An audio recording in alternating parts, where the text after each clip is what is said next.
सोचिए, एक पत्नी के सामने उसके पति को बेरहमी से मार दिया गया। एक पत्नी के सामने उसके पति को गोली मारी गई। एक पत्नी के सामने उसकी पति की लाश खून से सनी पड़ी थी। एक पत्नी के सामने उसकी मांग का सिंदूर आतंकियों ने उजाड़ दिया। पहलगाम आतंकी हमले में मारे गए शुभम द्विवेदी की पत्नी ने पति के लिए शहीद के दर्जे की मांग की है। मीडिया से बात करते हुए उनकी पत्नी ने कहा कि शुभम ने खुद को हिंदू बताकर गर्व से अपनी जान कुर्बान कर दी और कई लोगों की जान बचाई। आतंकियों द्वारा पहली गोली मेरे पति को मारी गई। आपको बता दूं कि कानपुर के 31 साल के बिजनेसमैन शुभम ने 12 फरवरी को आशन्या से शादी की थी। वो उन 28 लोगों में शामिल थे जिन्हें आतंकियों ने 22 अप्रैल को पहलगाम के पास बेसरा घाटी में धर्म पूछकर गोली मार दी। शुभम का गुरुवार को उनके पैतृक गांव में अंतिम संस्कार किया गया। मीडिया से बात करते हुए शुभम की पत्नी ने क्या कुछ कहा, एक बार आप सुनिए। मेरी सरकार से सिर्फ यही डिमांड है, क्योंकि लोग ना पुलवामा अटैक भी हुआ, 26/11 हुआ, लोग विक्टिम की फैमिली को भूल जाते हैं। लोग जाके पूछते नहीं है कि उनकी फैमिली क्या झेल रही है, क्या हो रहा है उनके साथ, वो सब भूल जाते हैं। और शुभम, हमारी फैमिली नहीं चाहती और मुझे लगता है कोई भी नहीं चाहता होगा कि शुभम को कोई भूले। इसलिए मैं सरकार से सिर्फ ये विनती करती हूँ कि शुभम को शहीद का दर्जा दे दें, उसको याद रखें, उसकी वजह से हम शायद जो भी वो हमें देंगे हम उसकी वजह से जी पाएंगे। उसको शहीद का दर्जा मिलेगा तो ये फैमिली सर उठा के कह पाएगी कि हम हिंदू बोल के गए हैं तो हमें उसका सरकार ने शहीद बोल के दर्जा दिया है।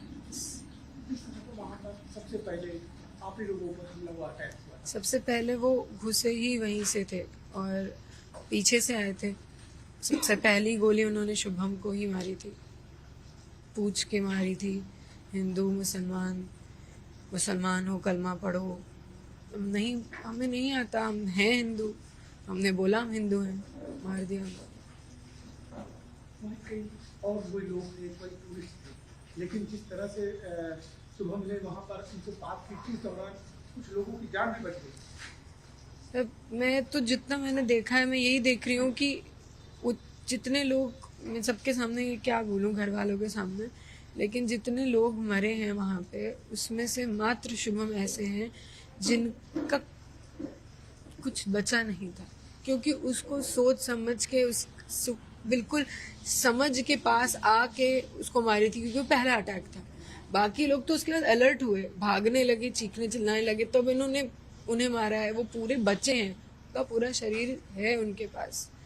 हमारे घर वालों को शुभम को देखने का मौका नहीं मिला कि वो उस आखिरी में उसकी शक्ल, उसकी स्माइल देख पाए, उसका चेहरा छू पाए।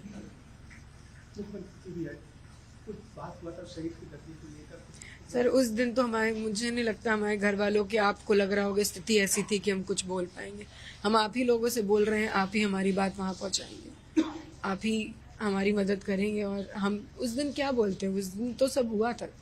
हमारे अंदर इतनी ताकत थोड़ी ना, इतनी समझ थोड़ी बन के बैठे हुए कि हमें ये करना है। हम तो उस दिन अलग ही उसमें थे।